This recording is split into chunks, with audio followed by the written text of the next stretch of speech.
โอเคไม่ส่งถึงพี่น้องผู้ปันแห้งข่าวดังหมดดังเสียงในข่าวเมื่อในมาหบทมยากันดังข่าวก็ตกแมนอยู่ในวันที่5 เดือนธันวาคมปี2565ในค่ะนะพม่าถมยินตัวเกี่ยวเรื่องตับซึกปลดปล่อยจะจัดตั้งเถียน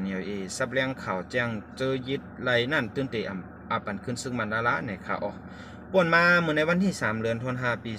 2565ซึกตั้งเถียนเฮ็ดบางซับแจ้งข่าวออนไลน์เสลาดว่าเตหบเตหมมือกันตั้งจุ่มอ้อยลีเสอันยูจีเตตึกเพียวมวยเจ้าอนาซึกมันกว่าเทียงเวียงอันยึดไรเจนั่นตีซึกมานั่นก็ตีอาปันขึ้นซึกมาละเนี่ยเย้าตีปังกุมซับจังข่าวนั่นเจ้าซึกตาปันละแกมผู้นำสวงเทียนและผู้คันปากรวยหยีอูมาซับจังมีจุ้มผู้สื่อข่าวละลายจุ้มเขาห่มเจ้าซึกตาปันละซับเลี้ยงหลัดกว่าว่ายึดมันไว้เตเพียวมวยเจ้าอนาตั้งมดตั้งเสียงในเสสังเจว่าเฮาเพียวมวยไล่ให้มดไว้ยามเดียวจึงต่อถึงจุลุกปันลานก็ตื้นเตตึกกันเหอุกกันเหตึกซึกกึดซึกกันเห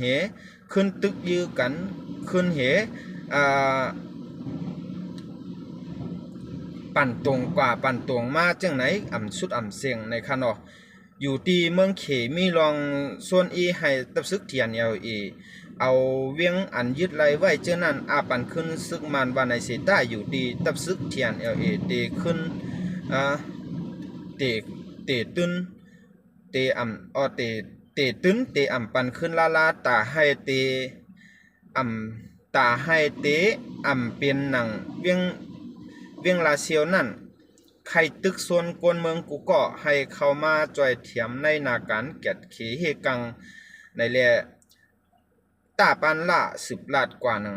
ในคานอพี่น้องเขาคานอเกี่ยวกับเลยลองอันในก็ได้เป็นภายตั้งตับซึกปลดปล่อยเจจาทางเทียนเขาก็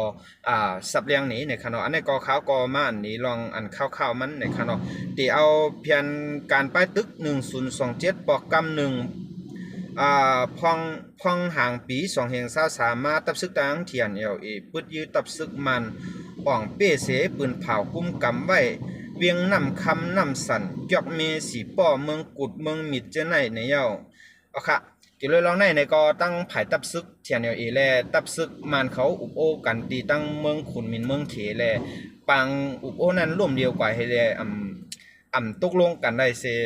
เพื่อถึงกำนันมาในยามกลางคืนตับซึ่งมันซ้ำเอาเครื่องมีนกว่าปล่อยหมากใส่ที่เมืองกูเทศไทยเฮิรนเย่ลูกกว่าทั้ง6 หลังนี่แหละคนเมืองหมัดเจ็บ1 เกาะตาย1 เกาะในค่ะเนาะขะปุ่นตายในขายามกลางในเจ้าข่าวเงาเฮาตอนรายการข่าวเงาโหในก็สุดยอดกว่าที่ไหนเอาสังว่าเขาลัดพิษลัดเปิงค่องๆคำๆขอไรโหไรในก็เช่นต่อปล่อยวางความปัดขาวสีกำในข่าวออกไม่สูงพี่น้องผู้ปันแห้งข่าวทั้งหมดตั้งเสียงในค่ะนะ